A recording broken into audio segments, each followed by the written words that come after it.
Hello, beautiful people, and welcome back to this month's Apparel with Purpose live stream. I am really excited about today's show, and we have a wonderful guest lined up that I'm really excited to introduce to you all here in a few moments. So really look forward to these shows every month, and we have some exciting initiatives that we're in the works with on Cherry Willow that I'll really be able to dive deeper into on our next broadcast. But for today, the focus is really going to be on our amazing guest and the wonderful work that his nonprofit organization Soles4Souls are doing.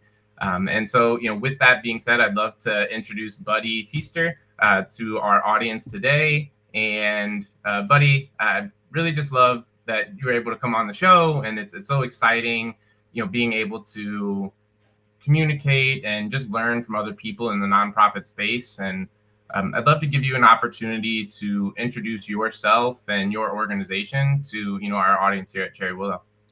Sure, Matt. Well, thanks for the opportunity to talk. It's apparel and purpose, and what we're doing here is always a great conversation. So I appreciate that very much.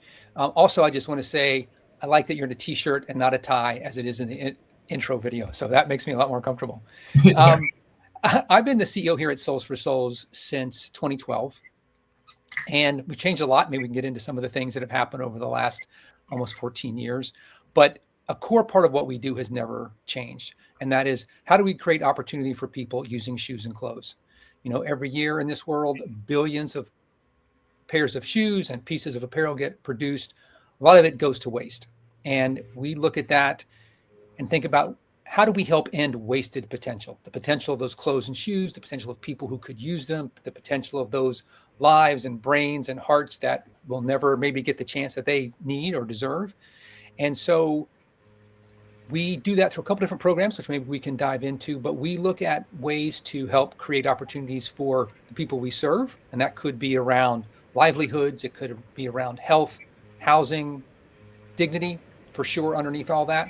But we also think about opportunity as, how do people who have stuff in their closets and would like to put it to better use? How do brands think about engaging their employees or using their excess inventory or their customer takebacks? What does it mean to travel? What does it mean to serve people in a way that is also about that opportunity to connect with people and to see another side of the world? And when we think about opportunity in that 360-degree way, we feel like it opens up all kinds of possibilities. Yeah, and I love that is the philosophy that the organization is built upon. And, and just in reading some of the different posts that you had put out there and some of the different materials from the nonprofit, it seemed like empowerment is a really large focus of the organization. And, not only creating, opportunities through philanthropy, but empowering folks through those opportunities that you're creating so that they can become, more self-sufficient.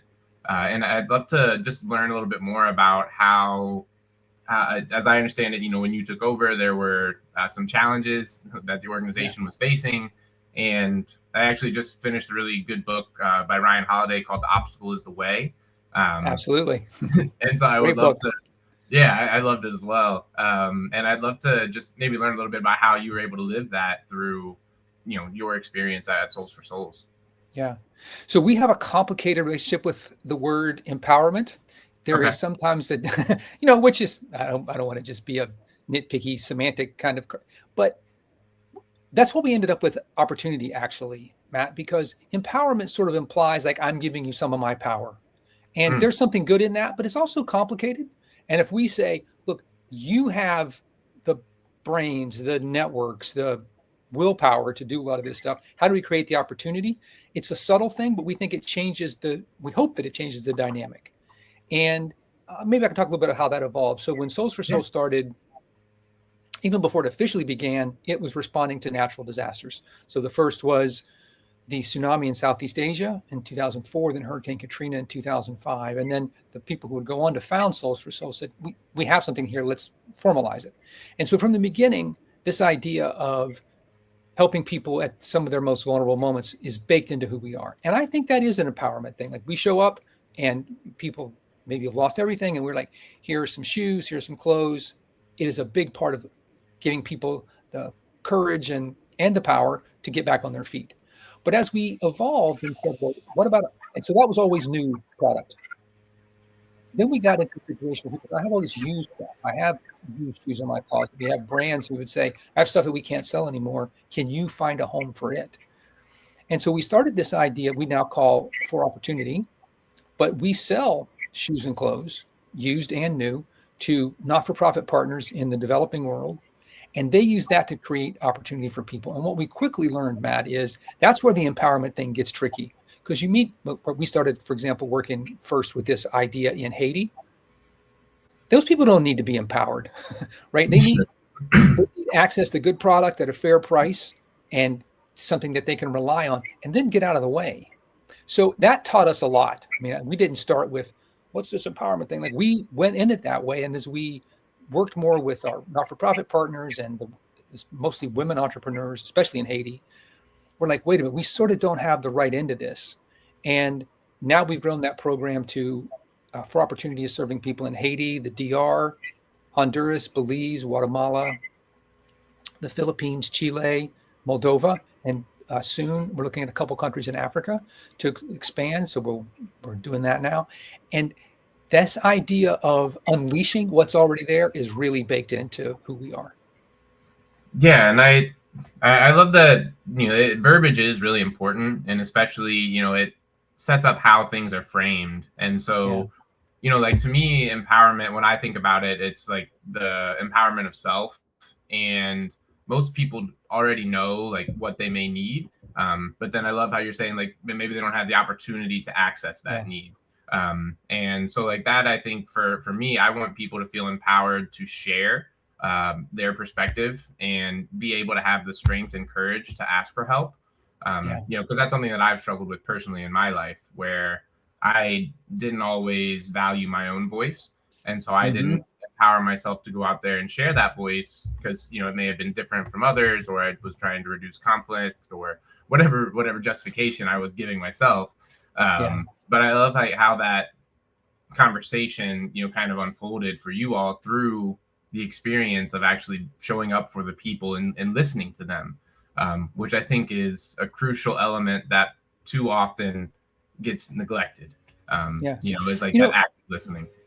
Matt, one specific example is really clear for me. Again, it goes back to early on working in Haiti with the first two women who are the entrepreneurs who sort of stepped forward to work with our partner. And it became clear that if you give people something, there's one kind of value around that. And often it's a very high value. But I think a lot of not-for-profits are, I'll put in quotes, guilty of showing up and saying, this is what I have, I'm going to give to you. And the expectation is like, you should be grateful. I did all this work to get here. Like there's some sort of dynamic. Sometimes it's a little weird. And when we showed up and said, hey, if you want to get into this program, if you want access to these shoes at this price in this way, you're going to buy them. It went from being, you have to accept what we give you, even if you don't really need it, to you're now a customer. And so that makes you kind of an equal, right? You can sit at the table and say, your price is too high, your quality's crap, and like whatever those things are. That is a big deal when there is an equality because of, lots of times the word transaction is a sort of an ugly word, but that transaction levels people up in a way that gives them that voice to come back and say, I need more of this, less of this, in a way that's not like, oh, I should be grateful. Instead, they're like, I'm paying for this, you owe me.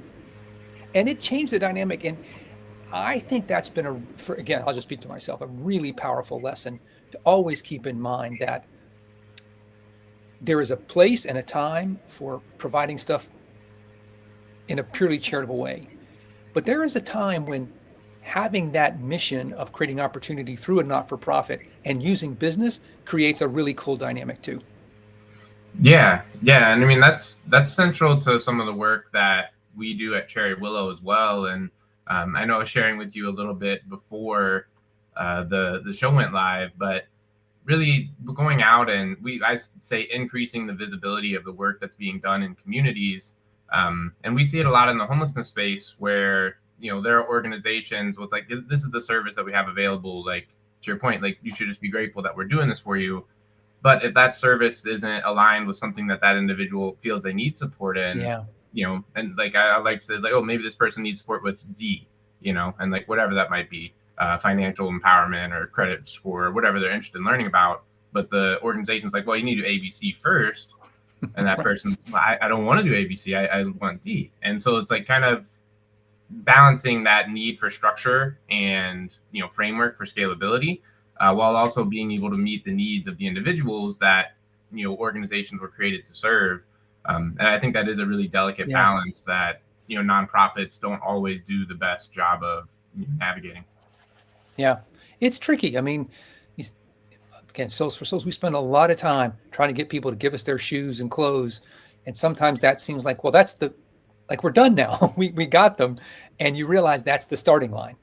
Yeah. And how they get there and what they create and the unintended consequences, of, like, we worked with our partner for a long time in Honduras, and he had a guy who came the first time to buy shoes. He rode a bus 8 hours. And after a few years, he's showing up in a box truck to buy. And pretty soon he's demanding something that we can't deliver anymore. And that caused a lot of soul searching. Like, who are we really here for? What are we call these people sometimes in this category micro entrepreneurs, which is a little, I don't know, sometimes not a little condescending. Sure. But what happens when they get to be sort of macro entrepreneurs, when that should be a win that they've graduated, but at the same time, should we keep serving them? So I love when organizations do this well, they're asking themselves those questions all the time. And success should generate just as many questions as when you don't succeed. Yeah, I completely agree. And I feel like that kind of gives us an opportunity to dive into our first topic, which was like giving apparel a second life. And, how did you kind of morph the idea, like, from what success looks like and bring it to today, like with the expanded needs and people and geography that, the organization operates within? I'm really interested to learn a little bit more about how that progression has unfolded. Yeah. So as I mentioned, Soles4Souls started out really in the footwear space. And so for the first few years, it was exclusively focused on footwear. And then over time, part of it was, nobody divides their life into shoes and clothes. It's all stuff they wear. And the second thing is, increasingly on the brand side, there aren't many simply footwear companies. They have an apparel arm, especially on the athletic side. And so these companies where we're partnering with, in one way, they would say, well, what about these coats or these pants or these t-shirts or underwear, socks, bras, whatever. And we had to, and this was before I showed up, the organization made the decision, like, we have to figure this out. This is important to be a good partner. And the people we're serving, they also need these things, whether that's to wear in the moment or, to put into their sort of entrepreneurial channel.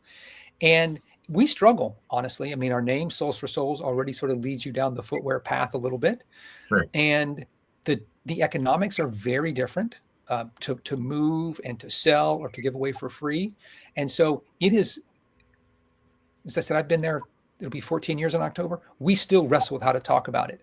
But the thing that we have learned is when we get it right, it's an amazing complement to what we're doing. So I'll just maybe give two examples.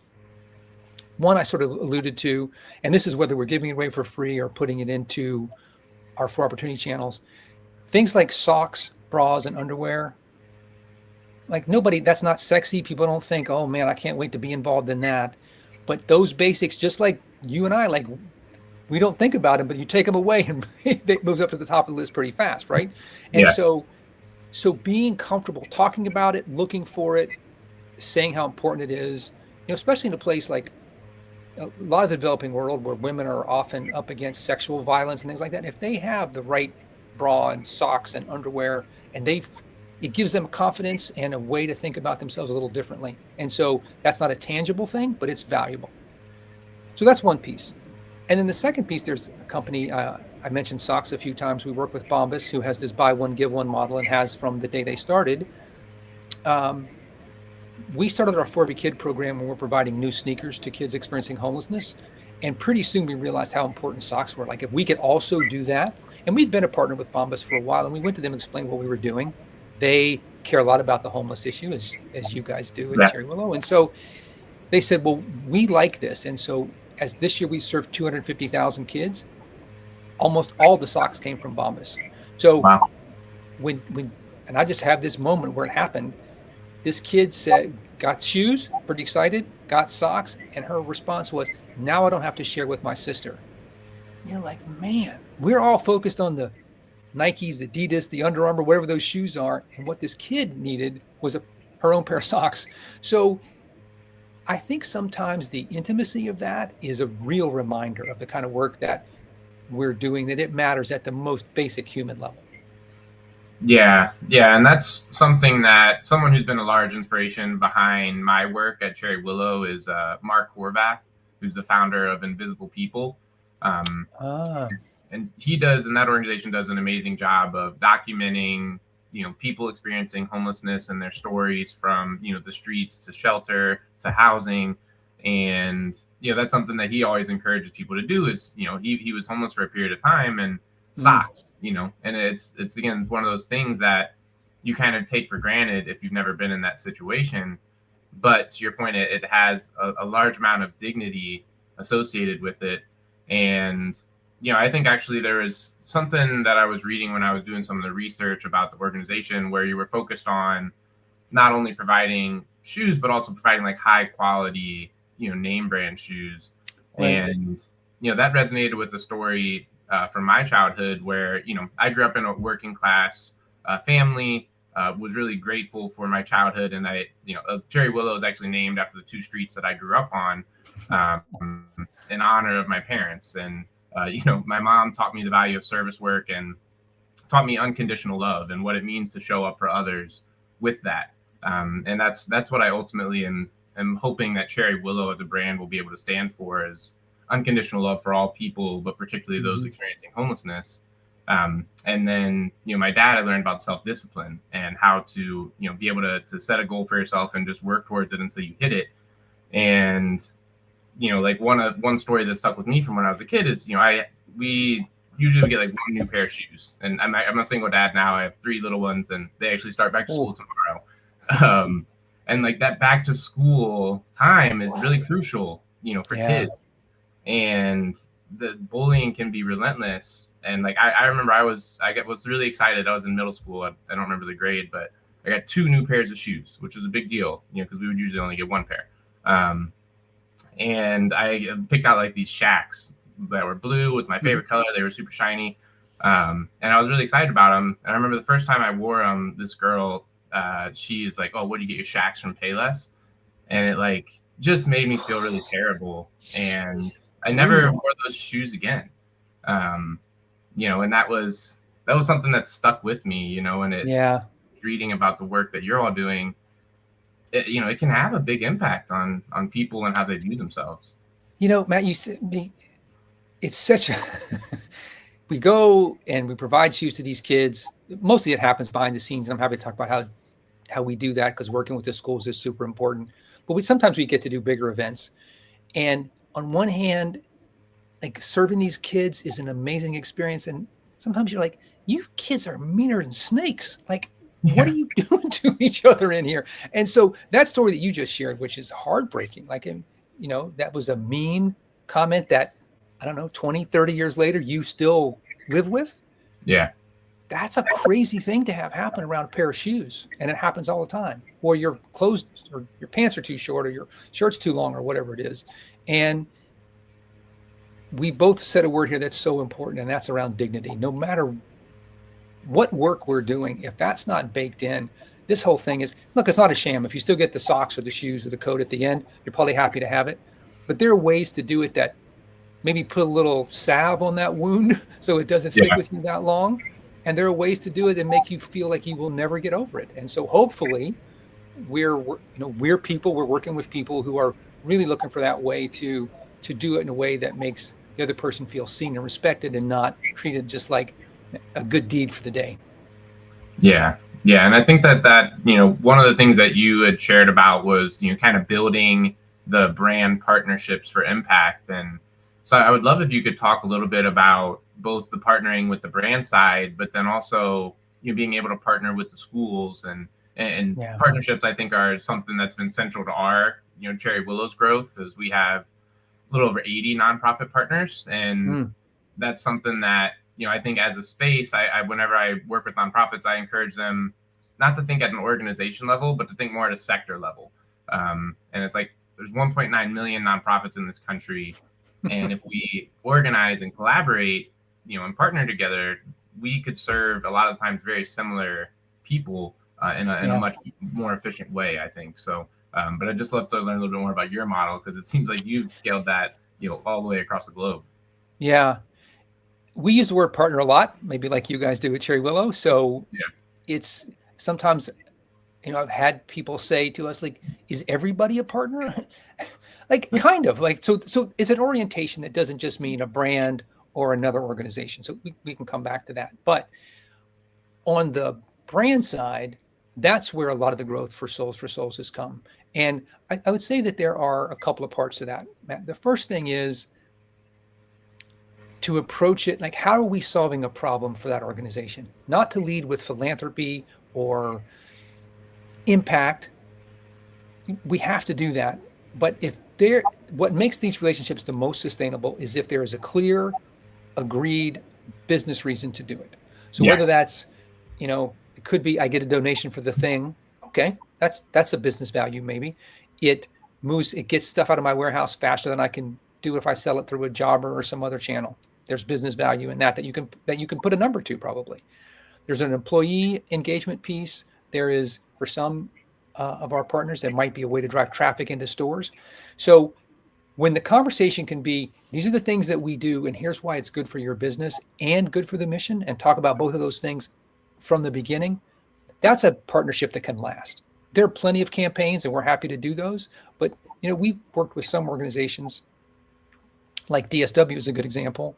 We've been working with DSW for a decade now. That only comes because there is benefit all the way around. It's not like they're doing us a favor or we expect them to do it because they're a big, mean corporation or whatever. Yeah. It is a bunch of people who really care about their team and their customers and what happens to the product and the planet. And when we can be honest about that, the partnerships last a long time.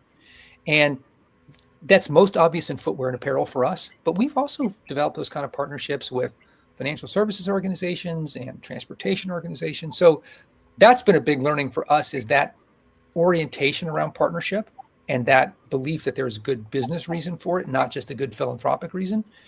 Those are the ones that are the most interesting. And as we've developed that more, we've done that with bigger brands. We do that outside the US. So we're partnering with a lot of brands in Europe and the UK, for example. And being able to come back to that, let's be clear about the value for each of us. That means the conversation can be more honest. When things don't go great, you can touch back to that instead of like, oh, something bad happens with this campaign. When it's over, we're never talking to you again. If you're a real partner, okay, maybe not fun, but you get a chance to go back and talk about what happened, what would we do differently and why, and then we can fix that. And so those are the partnerships that we work hardest to create. And just like I said, never losing sight of, we want to deliver the stories. We want to really show that this stuff that they're donating has an impact, but we have to also show that there's a good business case for it. And when we do that, we can be a long-term partner. Yeah, and that really resonated with me, as I come from an outside sales background in marketing. And one of the best books that was recommended to me, actually by our current director of growth, was Gap Selling. And like that was central to like a good salesperson has to understand the business problem that whatever the organization is a solution for. And that's how we built a lot of our partnerships around Cherry Willow, is helping to understand the nonprofit, what is the actual problem that we are solving and how can we position our solution to help make the most impact. And I think that's, when you go back to like what a partnership is, and again, the obstacles way that we talked about earlier is like, when they don't go well, do you have the level of trust? Do you have the opportunity to, assess and iterate and make it better the next time? And I think those partnerships that are built upon trust and have the opportunity to evolve, that's where you have the highest likelihood of success, because you're both invested and you're both being honest and giving the opportunity to have that feedback without necessarily like taking it as a personal slight or a failure. Right. And so I think that is really crucial to successful partnerships. Matt, I agree with that 100%. And I'll add to that is that sometimes those conversations are about like the least sexy part of any of the work. Like it's about the cost of shipping, or how does it tie into your point of sale, or these kinds of things. So maybe I'll share one story. I mentioned DSW, been a long-time partner, and they've collected millions of pairs of shoes for Soles4Souls and every month they their customers donate 100,000 plus. So it's a big deal for us. Wow. Yeah. And they pay for the cost of shipping those shoes to our warehouses. And when we started that, the store from Seattle or Bangor, Maine, shipped their shoes to our main warehouse, which is in Alabama. Okay. That's expensive. Yeah. You're sending 5 pairs of shoes in a box. I don't think there's anything more expensive that you could do from Seattle to Alabama. So when they came to us and said, look, this is a problem. Is there something that we can do? So we said, yeah, we think that we can. If we can say, so we have warehouses in California, Denver, Dallas, Alabama, Nashville, and Toronto. And we also have kind of a warehouse part-time in New Jersey. And we said, well, what if we could use our warehouse footprint and you guys could work on the back end so that each store knows where to send the closest?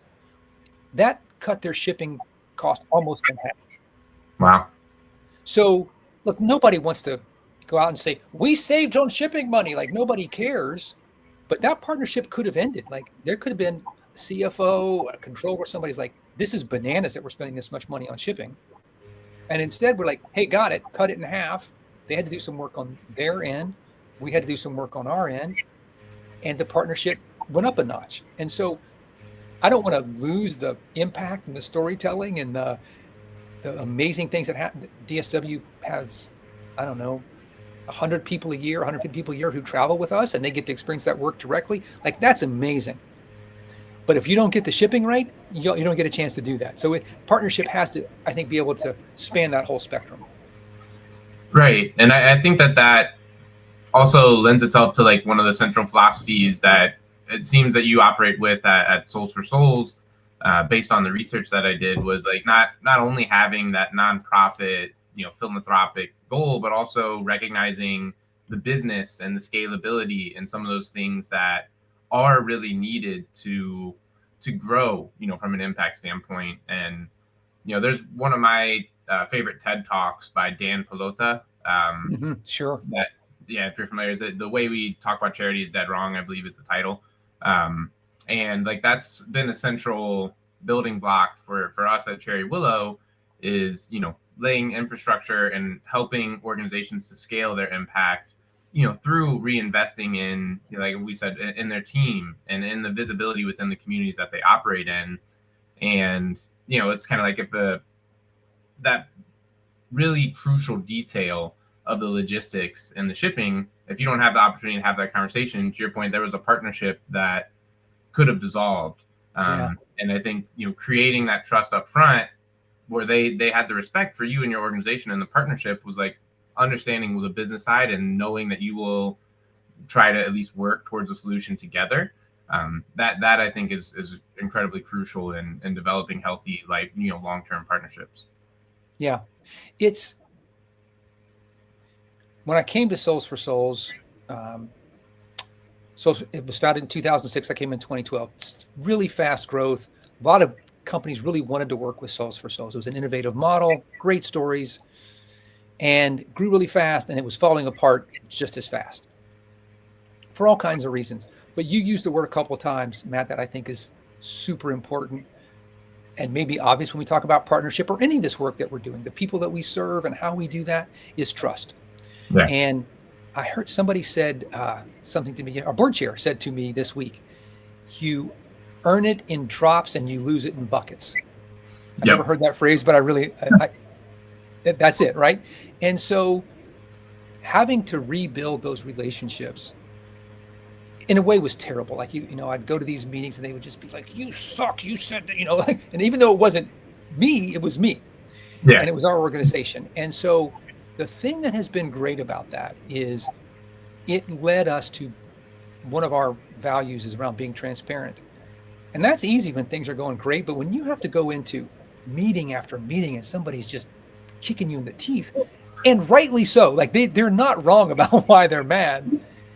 It is like those values that we operate within Souls for Souls. And then how do we actually show up and use it in a partnership conversation and say, we're going to lay it all on the table, and we mean that? The financial piece, the human piece, whatever those things are. That's how, at least for us, it's been really effective in making sure that we're having the right conversations and not just a transactional conversation. Yeah, and I was curious. So is that kind of what you would define as separates like a great partnership versus from somebody that's maybe trying to check a box and like, you know, a donation component and move on? Like how I've learned it's oftentimes what you say no to that's just as important as what you say yes. So I was curious how you've kind of identified those partners that maybe were not a great fit, you know, but that were on paper, but in practice they didn't fall through. You know, Matt, I wish I could say that were true. We say yes to a lot of stuff, but I think what we've gotten good, that is not long-term. Like these people aren't going to be back year after year. Yeah. The way the company's organized, the situation, you know, there could be lots of reasons. And I think what we've gotten better at is being clear about those things being different and not treating everything as a potential long-term partnership. That we know is not true. And so we don't invest in the same way, right? I mean, if this is like, hey, one company one time had a problem and they called us, okay, that's maybe an introduction. There might be something there, but that's probably not a place to invest where the company has said, we're trying to do something that lasts over time. Okay. So we had a partnership with a big retailer for 10 years. It was fantastic. It's Apparel. And they said every year, like, this is all we're doing with you. Don't come and ask for anything else. We tried that a few times, like, well, surely we're so great, they'll want to do it for us. And they didn't. And so that was a big lesson. They provided coats, winter coats. They were incredible. And we met but the thing that was interesting, we met a lot of organizations who we did not know because we had coats. And when we started to do the For Every Kid program of providing sneakers, those are same people we could go. So even the transactional piece that never went any further than the brand said, from day one it would go. But we found this other way to create relationships and trust that we didn't know in 2017 that we were going to need in 2026. And they are like, oh, we worked with you before. So even then, there can be ways that those relationships, which look transactional, maybe have some really long tail that matters. And I love that. That's really, that's an interesting perspective, and, you know, kind of like treating each relationship and going into it the best that you can while not, you know, being respectful of where that is, like kind of meeting them where they're at and not trying to press on every opportunity. So is that one of the things that you would say, like now that Souls for Souls has been around for 20 years, you know, is there any particular like accomplishments or maybe partnerships that stand out to you that, you know, you would really love to share about, on top of the DSW that you already shared? Just any story about the longevity, I think would be really, really impactful for our audience. You know, I'll share a story of another brand. I mentioned Bombas too. We've been working with them a long time, but that has ramped up in the last few years. And I am such a fan of that company. Like I could go on. I won't, but I could. I think they are so thoroughly who they say they are that it's a joy to work with them. But another footwear brand that has been really interesting to work with in almost the whole 20 years. So Deckers owns Uggs and Teva and a bunch of other things, and they also own Hoka. Okay. And, you know, I was an ultra runner for a long time. My knees are shot, so I'm an ultra walker now. But I've been a Hoka guy for a long time. And when they first came out, they were super ugly and weird, right? You would go to an ultra, go to a 100-miler, and 4 or 5 people would have them on. It was like, and now they're a gazillion-dollar brand. Yeah, there's shoes everywhere, right? They're super successful. And Deckers gets a lot of, you know, it was a great story by the entrepreneurs who started it, and they got it to where they were about to kill it because the quality was crap. You know, they couldn't scale, and Deckers helped them do that. So it ended up being, I think, a pretty beautiful story. But they came to us and said, hey, we have a pretty good return policy. If people don't like our shoes, they can bring them back, and they're not saleable, but they're still good.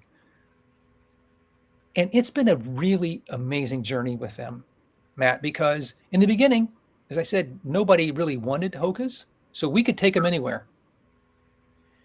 Because a big part of our responsibility to the brands often is to make sure that the product doesn't show up where they don't want it to. So when they say, hey, it can only be used in these places or it can go anywhere but here, we work hard to respect that. Yeah. And so at the beginning, we could take Hoka anywhere.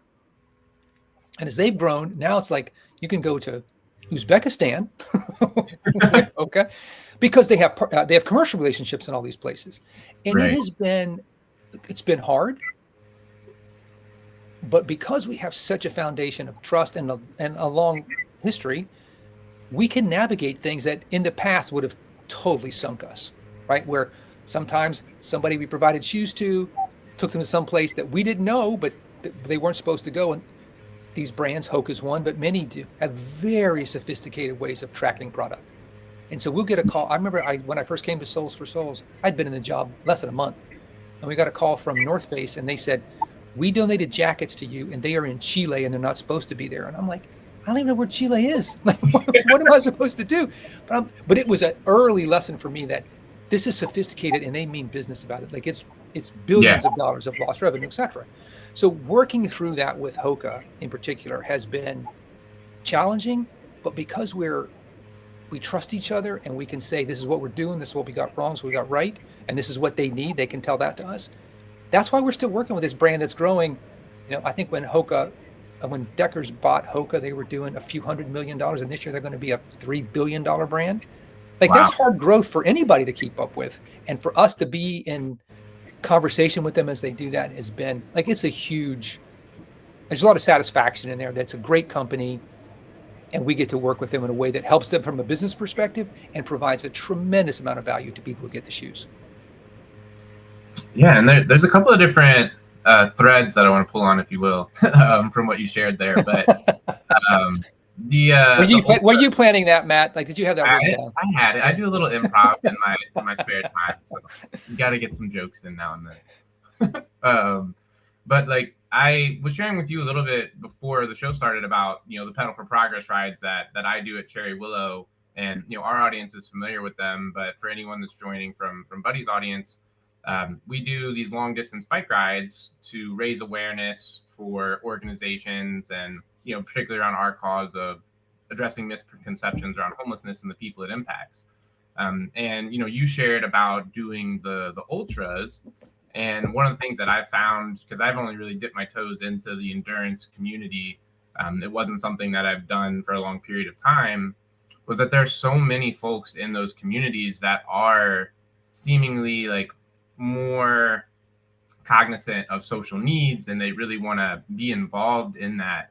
And like for me in my own mental health, like I love cycling and, I played volleyball, so I have no cartilage in either of my knees. So I can't, I don't want to run. I can run, but I don't enjoy the pain afterwards. But do you think there's any parallels between like you getting involved in the social impact space and also your love for like the endurance aspect of like an ultra? And for those who don't know, that's 100 miles, isn't it? Like that's a long haul. Technically, it's longer than a marathon, but the main distances are 50K, 50 mile, 100K, and 100 miles. So sometimes and longer.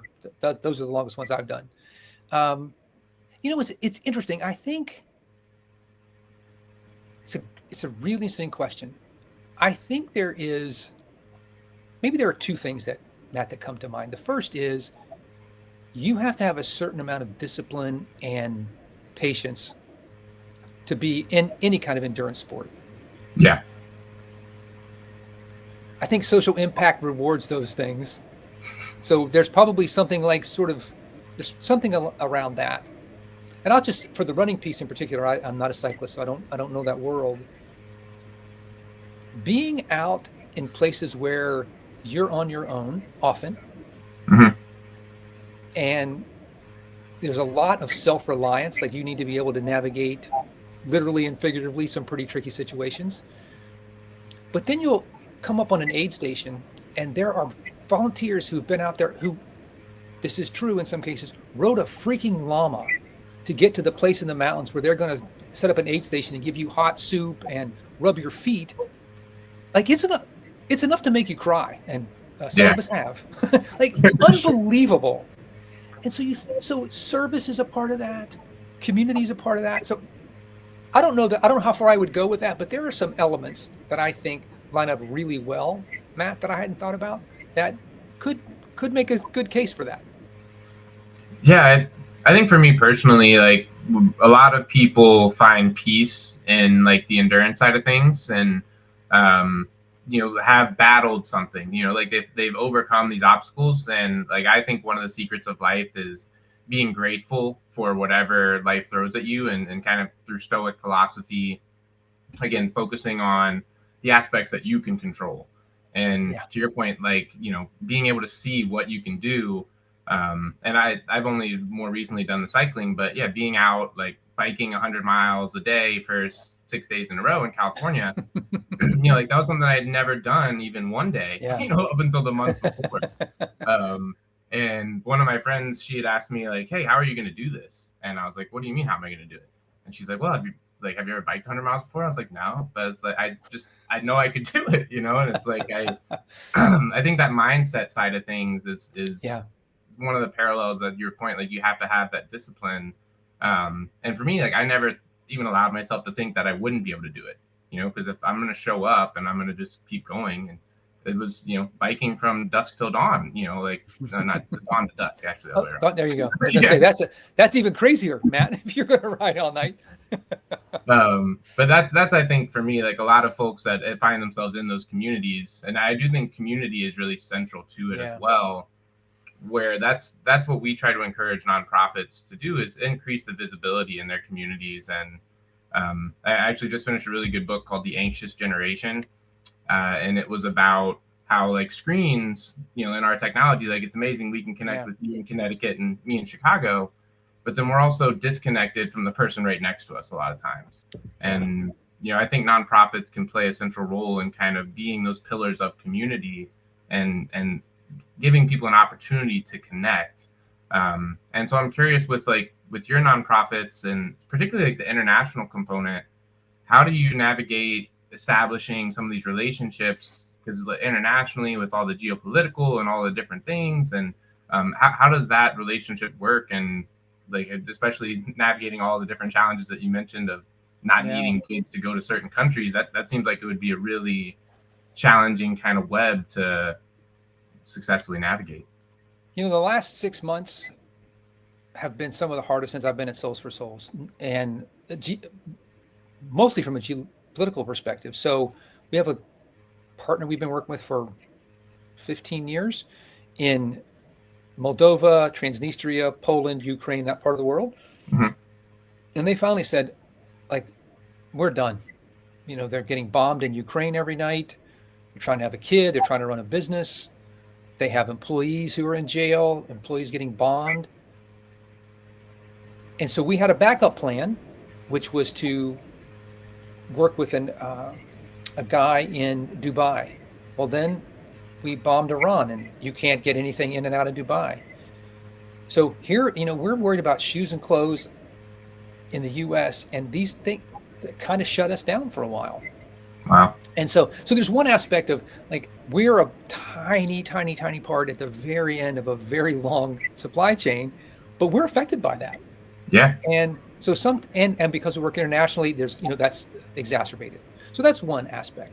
But to go back to the partnership word, one of the reasons that we have navigated this is because our partners are the ones who are navigating the hardest part. Like, so when we have a partner who's working with Haitians in the Dominican Republic and in Haiti, I don't care how bad a day it is here, it's never a tenth as bad as what they are dealing with every day. Being rounded up in the DR and sent back, gangs and theft and disease in Haiti, or fill in the blank. Like, all these countries where we work, by definition, are really challenging. You can wake up in the morning and your currency is worth 20% less than it was the day before. And we still were like, hey, dude, you bought a container of shoes from us. Like, so we're not that hard-hearted, but like, those are real things. Then you just sort of either under or over that is, anytime there's a disaster in a place like Honduras, it's 1,000 times harder, right? I mean, there's no infrastructure for these guys to rely on as a backup. And so I would say, for the most part, our organization has gotten very sensitive to the fact that as hard as we're working, the lights come on, you can drink the water, there's AC, there are all these things that we take for granted, just like socks and underwear around us, that back to you said something that I really resonate with, and that is finding the gratitude every day, not that we're not them, but that we are able to help them navigate what they're up against. There's a lot of satisfaction and grounding that comes out of that. Yeah, and that sparked one of the philosophies that we're built on at Cherry Willow as well, which is a great book also called Who Not How. And it seems like, through your partnerships, instead of like, how are we at Soles4Souls going to navigate all these really challenging problems, is, who are the partners that are going to be great, and they want, they're skilled at this and they want to help us make this impact. And that's what it seemed like, like has been central to your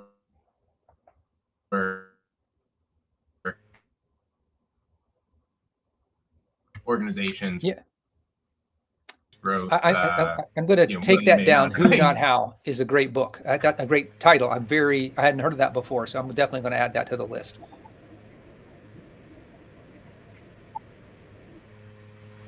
Yeah, I would suggest that. But it seems like you're already operating in that way in the partnerships. So that's really a really cool thread that I feel like could continue through. And then one other thing that I think you would be specifically apt to talk about is like how do you navigate like the business side of the nonprofit and growth versus like the impact side, just directly, given all of the different complexities that you have. So it's a great question, and I think it's one of the most challenging things for most not-for-profits to figure out is how do we really talk about our impact? And so forget about mission statements and all that, but how do you really know if you're doing the thing? So a few years ago, 2017, we'd been struggling with that question. And so we did what most not-for-profits do that are handling physical things. We counted what came in and went out, and we're like, yay for us. We collected 5 million things. Yeah. And as we but why does that matter? So we came up with this idea of economic impact. And that is, what's the value of the stuff that stays with the people that we serve? So we kind of did some field research, we did some back of the envelope kind of stuff, and we came up with this approach of the value of a pair of shoes or a piece of apparel and how it got distributed, whether it was for free or through our opportunity program. And we ran with that for a few years, and we said in 2017 we want to have $1 billion in economic impact by 2030, and we were like, sounds good, no idea how to do that, right? Sure. And so, but the thing that was great about it, Matt, is it forced us to think about how we used everything that came in. What's the highest value?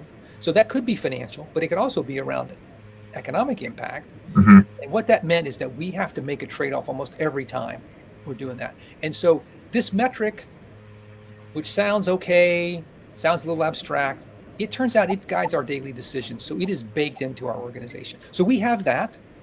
And then the rest of our business, we acquired a company earlier this year, a for-profit company. So we have now about 110 employees. Wow. And they want to get paid. They want 401k benefits. And we want to be able to expand and have warehouses and all these things that we either have to do to deliver or to take care of our team. We have to be pretty disciplined around how we run it like a business. And so we have our BHAG of 2030, which is the $1 billion in economic impact. We have 3 to 5 year plans. We have a 1-year budget.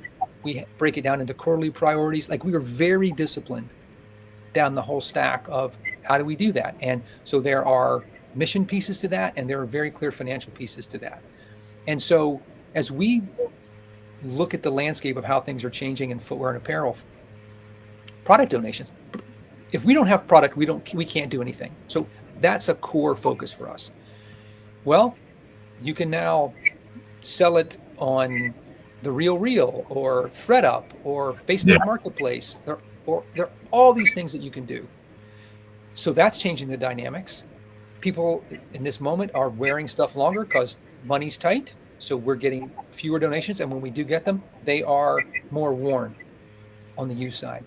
So we bought a business in the Netherlands, and we're expanding it here, that allows us to repair new shoes and clothes for brands. So it's stuff, it might be missing a button when it comes from the factory, or it got moldy in transit, but all kinds of problems that with a little bit of work, you can sell at full retail. So we're trying to figure out, back to the business piece, how do we serve a brand where they can say, fix it, donate it, sell it, one stop, you guys can do the whole thing for us. We hope that'll make us a better partner, but there's a business reason for that, and there's an impact reason for that, and we were very clear about both. Interesting. Yeah, that's actually, because we're working on a couple of different acquisitions ourselves at Cherry Willow, and that's something that we're encouraging other nonprofits to be able to do more from a funding stability standpoint. Because I've consulted with some presidents of organizations where they're like, hey, 93% of our budget is in a grant. And, like with this administration, hard to sleep at night with that hanging over your head. Yeah. And like, that's, like being able to have services that are for revenue, and like being able to provide value to your point, like where is the business value and who out there needs that value and is willing to pay for it. And again, like that, but another thing I'd like your perspective on is, kind of like the marketing side. I am a big fan of storytelling. I think everything in some way, how we receive it is through a narrative that someone creates and, somebody else distributes. And I think a lot of nonprofits have an opportunity to tell more stories about like, the impact of the work, rather than focusing on what you were talking about, like maybe just the gross tonnage of material that you had. Right. But like, what does that actually equate to for the people that are on the other end of that? Which I think ties back into something we were talking about at the beginning of dignity, and that's something you can't always quantify, right? But it is a feeling, and that's something that I think through a story, you're able to feel a lot stronger than necessarily focusing exclusively on data. Matt, do you know the not-for-profit Charity Water? I'm not familiar. From a storytelling perspective, they are worth checking out. They are masters at it. And they created an experience. We're based in Nashville, and just south of Nashville, they created this experience center, and they do this amazing job. So, people not having clean water is a problem in lots of places, and it's a giant problem that kills people by the thousands every day. So they tell the story of one girl. Her name is Grace, and it's the story of what she was up against and how her life changed when she got clean water in, I think, Uganda. It is amazing. Like, that the story is true 10,000 times over, but they brought it down to one person. They did a masterful job. Like, I think that's a key to good storytelling. Statistics are not storytelling, right? So that's why our $1 billion in economic impact is kind of terrible in a way. It's a great decision tool. It's not why people go, yay, souls for soul. So we're sort of looking for our Grace. Like, what are the one or two stories? What story can we tell about kids who benefit from this 4 Opportunity program, who now can go to school, eat 2 meals a day instead of 1, and have a roof over their heads? Like, what is her story? And then here in the U.S., where we do the 4 Every Kid program, what is the story of the kid who was living in a car? They got shoes and socks. They started going to school more often. They ate more. Like, shoes and socks are not the only thing that matters, right? But how do we tell that story so that people can bring it down to, I know the story of that kid? And it's hard because we want to tell every story about every person, and look how many people, and it goes against most of our instincts to bring it down to your point of like, what is the story? And so we're trying to learn a lot from Charity Water, and there are other great organizations. So if you have any favorites, I'd love to hear, because it is high priority for us. Yeah, I mean, I would encourage you, again, Invisible People, particularly in the homelessness space, does an amazing job of different stories. And, I think one particular issue that the homelessness sector faces is only celebrating the success, and not being fully honest about like, hey, this is a huge challenge. And like, yeah, we've made progress in these areas, but to create the change at the scale necessary, it's going to require, more buy-in from more individuals. And like, that's why for us, like, public perception around homelessness is the first thing, because it starts with awareness, right? If you're not aware of an issue, you can't become educated about it. And then once you're aware of it, you can educate yourself. And then once you're educated, your thinking starts to change, your behaviors change, your habits change. And now all of a sudden, you're somebody that is invested in taking a daily action towards being a part of the solution, regardless of whatever cause that is.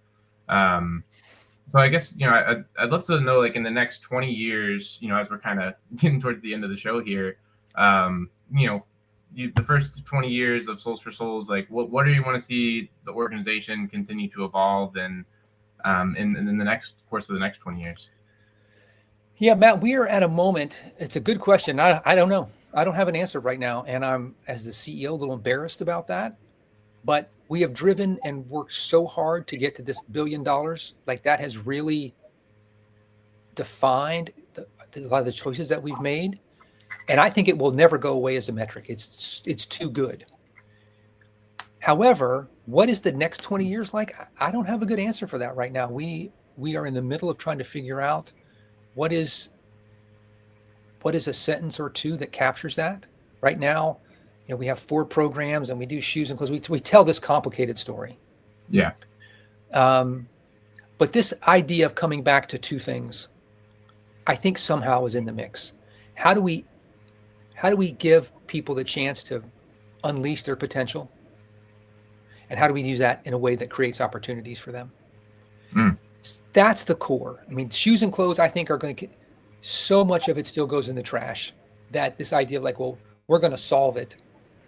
It's less likely that we solve that than we solve homelessness, right? It's just, there are 6 billion pairs of shoes manufactured every year. Wow. Probably 8 times that pieces of apparel. Like, it's a bananas number. So that is not the answer. But to come back to your thing about what's the story, like, what is the thing that we can go back and say, Matt had a better shot at doing the things that his potential would allow him because of our work and our partnership? Somewhere that's the answer. And I don't know. I think we're going to have to work hard to articulate that. But those 2 core ideas, I think, will remain. Yeah, I love that. And, that's when I'm working with a nonprofit, that's what I encourage them to, like, think about, because we create apparel for nonprofits to help increase visibility, but just the exercise of being able to consolidate everything that the organization is doing, it's something that fits on a t-shirt, Yeah. Like, it's a very valuable exercise just in and of itself. Right.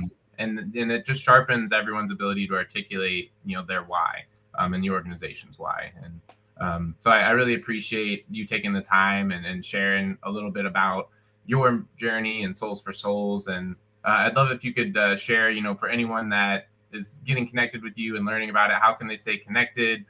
For nonprofits in the audience, if they want to be a part of, our retailers, if they want to be a part of working with you all, would love for people to understand how they could start that process. Sure. So it's the same across TikTok, LinkedIn, Facebook, Instagram, all that. Our website is soles4souls.org, SOLES, the number 4, SOULS.org. And you can, if you want to donate a pair of shoes, you can put in your zip code. We can tell you how to do that easily. If you want to donate apparel, we can talk about that. If you want to donate $20 to buy a pair of new branded sneakers for a kid who's experiencing homelessness, you can do that. If you want to donate $100 and buy 5 pairs, you can do that too. So all that's there. And then most of our storytelling, as you would expect, is on social. So Instagram and in particular is where we tell a lot of those stories. And if this is something that's interesting in your brand and you want to work together, we are wide open for that. Like I said, we're here to help turn this into a conversation around how to provide business value as well as have impact. And we're always looking for potential partners there. Wonderful. Well, really appreciate the time and getting to know you a little better, Buddy. And I really enjoyed learning about Soles4Souls and everything that you all are doing. And it's been a privilege to have you on the show. And thank you, everyone in the audience, for continuing to tune in and just caring about, people experiencing homelessness, caring about how to make the world a better place. And that's a great starting point. If we all started there, I think we would see tremendous progress really quickly. Yeah, Matt, thanks a lot. It was a real pleasure. Absolutely. Thank you, buddy. And thank you, everyone in the audience. Have a wonderful day.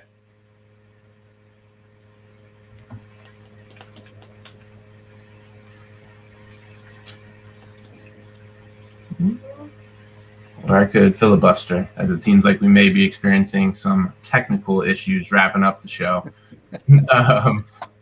This is where the blooper reel starts. There you go. There you go. I am curious, buddy. How did you get into ultras? Was that just something you were interested in? Like, it was an evolution. I started running. My brother was my younger brother. We lived together for a while. We both lived in Dallas, and he got me into running. Then ran a marathon. Then I sucked at that. And I said, well, I can't go faster. Maybe I can go longer. And then that led to a 50K. And I'm just like, well, then I was hooked. And so I'm 62. So I've been at it for a little while. I've run about 80 ultras. So I'm thinking about how do I get to 100? I have a little bit of like, what could I do to pull that off? But now it's just walking. I can't run anymore, but I can still walk. I did a 50 miler earlier this year, and wow. So it's if I find the right event where I have enough time, I'm willing to go out and walk and do that. Yeah, I mean I've ran 8 miles one time, and that was enough for me. Yeah, the idea of 100 miles on a bike, dude, I'd rather crawl across ground glass and do that.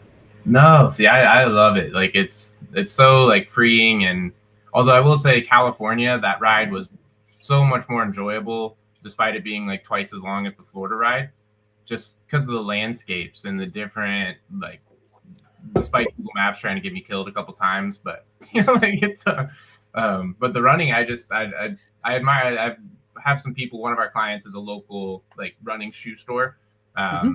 And so he hosts these backyard ultras, which are you familiar with those? I did one, the Big Dog Backyard Ultra, bananas. Okay. Yeah, it's really interesting. I mean, it's not something that I would love to do, but the concept and like having that limitation of only being able to do like I think it's 4 miles in an hour and however many hours you can do, it's really interesting. So they're trying to encourage me to do an Ironman. It's like I can do the swimming. And I can do the cycling, but like I think I'll do a tag team, like you find somebody that loves to do the running because I just really have no desire.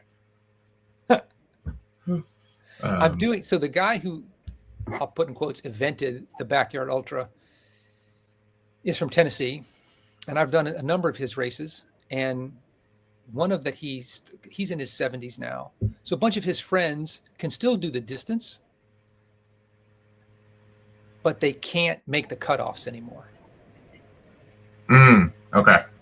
And so he came up with this race for them called a Race for the Ages. I've done it twice. I'm going to do it again here in a few weeks, where it ends at noon on Labor Day Monday. And if you're 40 or under, you get 40 hours to go as far as you can go. And for every year you are older than 40, you get an extra hour. So I'll have 62 hours to go as far as I can. And the miles all count the same. So there's no penalty for being old. Interesting. And the first year I read about it, it's been going on for a while, but the first year I read about it was a 90-year-old who went 100 miles. I'm like, okay. Holy smokes. I can't run anymore, but I can do that. My wife's like, you need to quit being a little whiny baby and sign up and do it. So I've done it twice. I'm going back again in a few weeks. And it's a 1 mile paved loop in a park. Like it's no frills. Yeah. No frills. Exactly right. No frills. And super safe. Like if you got a 90-year-old, you don't want him running around the woods in the middle of the night. Right. That makes sense. Yeah. Well, I think I'll eventually be talked into it, but for right now, I'm going to stand firm. I like your tag team idea. That's a smart way to go. Yeah. I mean, cause I love the cycling and for me, it's a little sore, a little saddle soreness, but other than that, like, I feel like I can just bike forever. Because in the Ironman, that's 112 miles if you do that distance on the bike, right? Yep. 2.4 mile swim, 112 bike, and then the full marathon. Yeah. So yeah, I just attempted my longest open water swim over the weekend, which was about 3/4 of a mile. So that was fun. Wow. But my technique, I have a lot to learn. That's where 3/4 of a mile is not 2.4. Your technique matters a lot. Oh yeah. Yeah, quite a bit.